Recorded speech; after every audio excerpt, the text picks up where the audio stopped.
Hello everyone, अस्सलाम वालेकुम। उम्मीद है आप सब लोग ठीक ठाक होंगे, खैरियत से होंगे।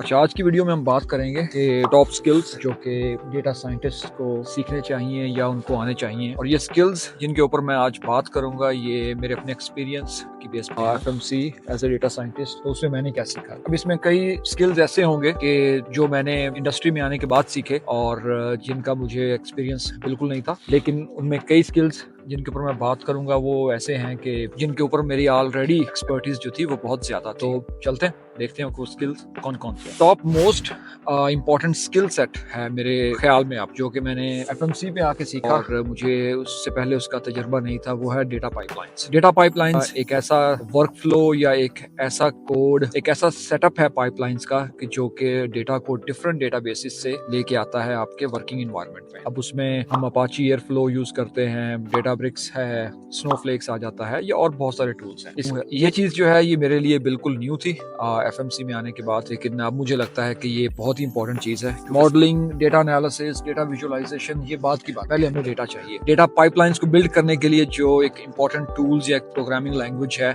वो है एसक्यूएल, या जिसको हम सीक्वल बोलते हैं। तो अगर आप सोच रहे हैं डेटा साइंटिस्ट बनने के लिए तो आपको सीक्वल और डेटा पाइपलाइंस है इनका एक अच्छा आइडिया होना चाहिए। उसके बाद आता है डेटा क्लीनिंग और ईटीएल, अब जिसमें हम डेटा प्रोसेस करते हैं और डेटा को क्लीन करते हैं, डेटा को साफ करते हैं before moving into data analysis और डेटा विजुअलाइजेशन। ईटीएल में आर और पाइथन दोनों काम आ जाती हैं, लेकिन डेवलपमेंट लेवल पे या डिपेंडिंग ऑन क्या ऑर्गेनाइजेशन क्या यूज कर रही है, तो मैंने उसमें देखा है खासतौर पर कि पाइथन जो है वो उसमें ज्यादा इस्तेमाल होता है। तो after data pipelines, data cleaning and ETL is the second important skill set. तीसरी चीज जो बहुत इंपॉर्टेंट है वो है कि जो प्रॉब्लम आप सॉल्व करने जा रहे हैं उसकी अंडरस्टैंडिंग। बिना सोचे समझे प्रॉब्लम को अगर आप जंप कर देंगे कि हम इसका एनालिसिस करते हैं और using machine learning, deep learning, तो ये बहुत बड़ी हमाकत है। आपको प्रॉब्लम की अंडरस्टैंडिंग होनी चाहिए और मे बी अगर आपको अच्छी अंडरस्टैंडिंग आ गई है तो हो सकता है कि आप सिंपल स्टेटिस्टिक्स को या simple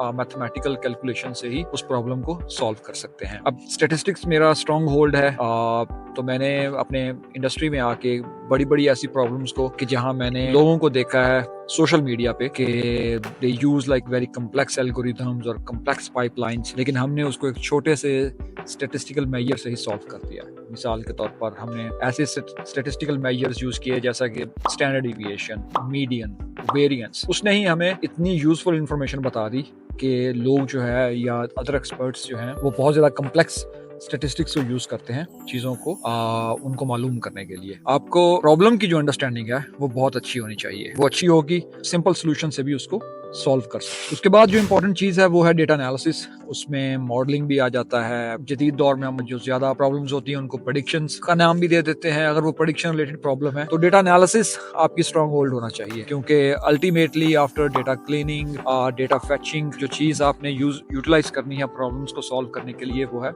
data analysis. Depending upon the problem कि प्रॉब्लम क्या है, वो प्रेडिक्शन रिलेटेड प्रॉब्लम है या वो क्लासिफिकेशन रिलेटेड प्रॉब्लम है, तो उसमें आप फिर डिफरेंट एल्गोरिथम्स या डिफरेंट स्टैटिस्टिकल एनालिसिस टेक्निक्स को यूटिलाइज करते हैं। तो डेटा एनालिसिस के ऊपर आपकी जो कमांड है वो बहुत ही जबरदस्त और बहुत अच्छी होनी चाहिए। अब डेटा एनालिसिस के बाद एक और चीज जो मैंने देखी है कि अक्सर लोग अमूमन वो लैक करते हैं, उनके पास वो नहीं होती, वो होती है क्रिएटिविटी। अब बीइंग ए पीएचडी शायद मेरे पास ये एज है या मैं इस चीज को कह सकता हूँ I try to solve problems using some creative solutions. ये नहीं कि मैंने कुछ एग्जांपल्स देखी और वही से कोड जो है वो कॉपी पेस्ट किया और उसको सॉल्व कर दिया और अपनी जान छुड़ाई। नहीं, क्रिएटिविटी जो है वो आपका अपना एक वर्क होता है, आपका अपना एक जो है वो एक इंटेलेक्चुअल वर्क होता है। चीजों को समझते हैं, अंडरस्टैंड करते हैं और एक क्रिएटिव तरीके से उनका सोल्यूशन जो है वो ढूंढते हैं। तो ये एक चीज जो है ये एक बहुत ही इंपॉर्टेंट एट्रीब्यूट है आपका और ये बहुत ही अच्छी स्पेशलाइजेशन है। अगर ये स्किल आपके अंदर आ जाता है तो आप मक्खी पे मक्खी नहीं मारेंगे, आप नए तरीके निकालेंगे कि प्रॉब्लम्स को सॉल्व करने के, नई मेजर्स को, नई टेक्निक्स को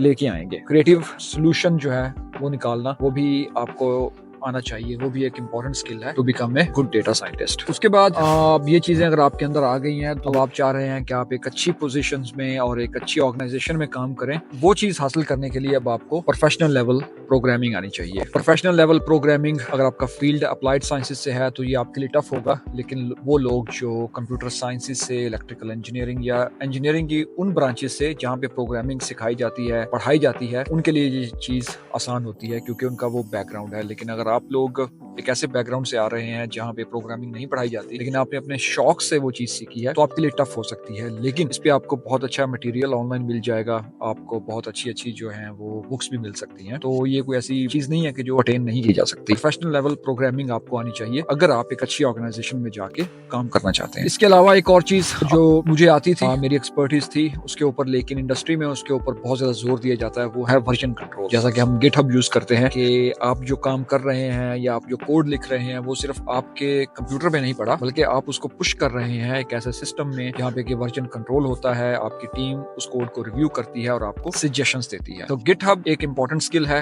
ये भी आपको आना चाहिए अगर आप इंडस्ट्री में आने का सोच रहे हैं। एकेडमिया में मैंने जो कोडिंग सीखी वो एकेडमिया में थी, उसमें खुद ही हमने सीखा थोड़ा बहुत और खुद ही उसको यूटिलाइज करते थे, लेकिन उस एक्सपर्टीज लेवल तक नहीं यूज करते थे जितना कि हमने या मैंने आके एफएमसी में या इंडस्ट्री में आके सीखा। तो वर्जन कंट्रोल बहुत इंपॉर्टेंट है, ये आपको लाजमी आना चाहिए। उसके बाद है डेटा प्रेजेंटेशन, विजुअलाइजेशन, डेटा को एक्सप्लोर करना, उसको विजुअलाइज करना, उसको स्टोरी फॉर्म में प्रेजेंट करना, ये भी बहुत इंपॉर्टेंट स्किल है और ये हर डेटा साइंटिस्ट को आना चाहिए। उसके बाद है कि अपने वर्क की, अपने काम की डॉक्यूमेंटेशन, आपने जो काम किया है, कोड लिखा है या जो प्रॉब्लम आपने सॉल्व की है उसको डॉक्यूमेंट करें, उसको ऐसे तरीके से डॉक्यूमेंट करें कि वैसे तो इंडस्ट्री में ऐसे टूल्स हैं, ऐसे चीजें अवेलेबल हैं कि जहाँ पे इजीली आप चीजों को डॉक्यूमेंट कर सकते हैं, उनको लिख सकते हैं, बता सकते हैं, एक्सप्लेन कर सकते हैं कि आपने क्या किया है और क्यों किया है, और अगर आपने कोई कोड इंप्रूव किया है तो क्यों एफिशिएंट है वगैरह वगैरह। और अगर आपने कुछ रिसर्च की है तो उसको एक ऐसा डॉक्यूमेंट, बड़ा डॉक्यूमेंट बनाने की जरूरत नहीं, लेकिन आपको डॉक्यूमेंटेशन अच्छी आनी चाहिए कि आपके जो टीम मेंबर्स हैं वो उसको फॉलो कर सकें और उसको अंडरस्टैंड कर सकें। तो डॉक्यूमेंटेशन जो है ये भी अच्छी चीज है। जो लोग मास्टर्स या पीएचडी होल्डर्स हैं उनके लिए प्रॉब्लम नहीं होगा, लेकिन जो लोग बैचलर से आ रहे हैं, चूंकि उनको लिखने का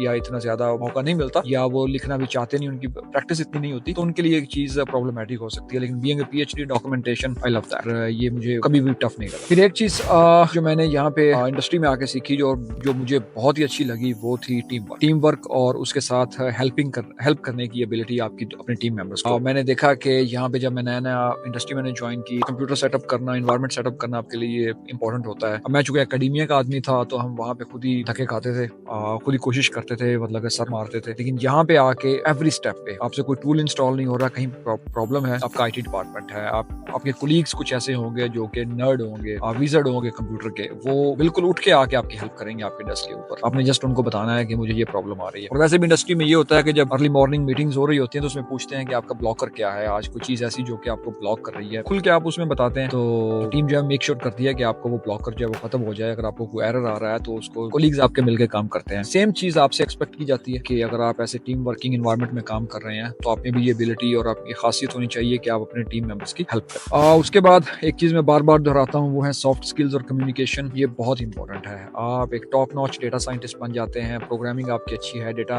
एनालिटिकल एबिलिटीज बहुत अच्छी हैं, लेकिन कम्युनिकेशन कमजोर है तो वो आपको बहुत ज्यादा पीछे पुश कर देगी। आपकी कम्युनिकेशन जो है वो आपकी आगे जो स्ट्रेंथ है या आपकी तरक्की है, आपकी ग्रूमिंग है, वो उस पर बहुत ज्यादा असरअंदाज होती है। तो कम्युनिकेशन हमेशा अच्छी और स्ट्रांग होनी चाहिए। आपको ये ट्रिक आना चाहिए कि आप कॉम्प्लेक्स प्रॉब्लम्स को एक अच्छे तरीके से कैसे प्रेजेंट कर सकते हैं एग्जीक्यूटिव लेवल तक, डिपेंडिंग अपॉन के कौन से लेवल पे आप प्रेजेंट कर रहे हैं। उनके माइंडसेट को पढ़ के और प्रॉब्लम को उस लेवल पे प्रेजेंट करना और उसको सोल्यूशन बताना बहुत ही अच्छा स्किल है और ये आपको लाजमी आना चाहिए। Last but not least, business acumen. आप जिस इंडस्ट्री में काम कर रहे हैं, आप जिस नीश में काम कर रहे हैं, आपको उस बिजनेस का, उस सेक्टर का पता होना चाहिए। आपके अंदर एक ऐसी सेंस होनी चाहिए कि आपको पता हो कि उस सेक्टर में प्रॉफिट का मतलब क्या है, उस सेक्टर में लॉस का मतलब क्या है, उस सेक्टर में जो इनकम है या जो अर्निंग है उसका मतलब क्या है, अगर ग्रोथ है तो उसका मतलब क्या है, लॉस है तो उसका मतलब क्या है। ये सेंस आपके अंदर होनी चाहिए। एकेडमिया से आने वाले लोग शायद वो लैक करते हैं, हमारे अंदर भी नहीं थी, लेकिन वक्त के साथ साथ अभी चूंकि I am working like for more than 2 years now in industry, तो मुझे ये सेंस आ चुकी है कि मैं उसको समझ सकता हूँ कि अगर मैं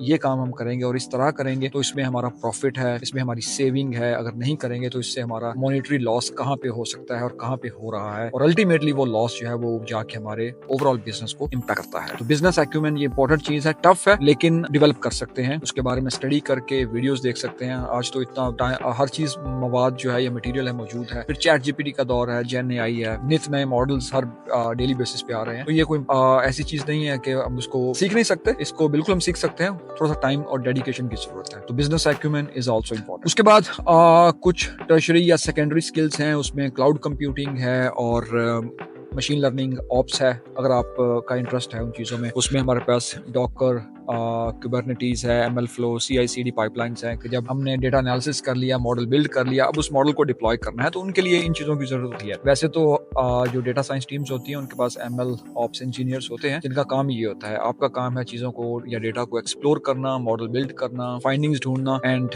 move the data towards them, और वो फिर आगे डिप्लॉयमेंट और ये सारी चीज़ों का टेक केयर करते हैं। ये तो थे कुछ top skills based on my own experience while working in the industry. I hope कि आपको इससे बहुत कुछ सीखने का मौका मिलेगा, और जो लोग ऑलरेडी डेटा साइंस फील्ड में काम कर रहे हैं, जिनको हो ना है, let me know if you have any questions. Screen पे मेरा ईमेल आईडी आ रहा होगा, और if I missed anything do comment, video के नीचे उसको कमेंट कर दीजिए, देन हम उस पर डिस्कस कर सकते हैं। लेकिन होपफुली कि आपको इस वीडियो से बहुत कुछ सीखने को मिलेगा। अगर आप अपना कैरियर डेटा साइंस में देख रहे हैं तो ये स्किल आपके लिए बहुत ज़्यादा इंपॉर्टेंट है। आज के लिए बस इतना ही। So stay tuned and see you next time.